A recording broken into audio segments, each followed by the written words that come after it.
សេចក្តីប្រកាសព័ត៌មានរាជធានីភ្នំពេញថ្ងៃទី27ខែកញ្ញាឆ្នាំ2025លោកជំទាវឧត្តមសេនីយ៍ឯកម៉ាលីសុជាតាអនុរដ្ឋលេខាធិការនិងជាអ្នកនាំពាក្យក្រសួងការពារជាតិនៃព្រះរាជាណាចក្រកម្ពុជាសូមជម្រាបជូនសាធារណជន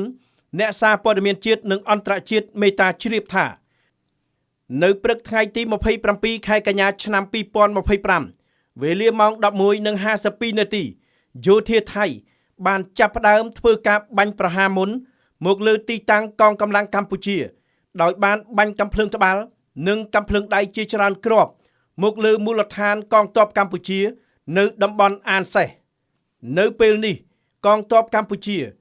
បាននឹងកំពុងបន្តតាមដានលើការវិវត្តនេះយ៉ាងប្រុងប្រយ័ត្ននិងយកចិត្តទុកដាក់ខ្ពស់បំផុត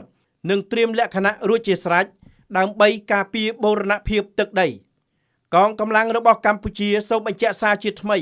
នៅការបដិញ្ញាចិត្តយ៉ាងម៉ឺងម៉ាត់ក្នុងការគោរពនិងការអនុវត្តនៅកិច្ចព្រមព្រៀងបទឈប់បាញ់រវាងកម្ពុជានិងថៃឲ្យបានពេញលេញនិងខ្ជាប់ខ្ជួនបំផុតដោយបន្តសហការគ្នាឲ្យបានជិតស្និទ្ធនៅគ្រប់កម្រិតនិងស្វែងរកកិច្ចសហប្រតិបត្តិការជាក់ស្ដែងសម្ដៅលើកកម្ពស់សន្តិភាពនិងស្ថិរភាពរវាងប្រទេសទាំងពីរ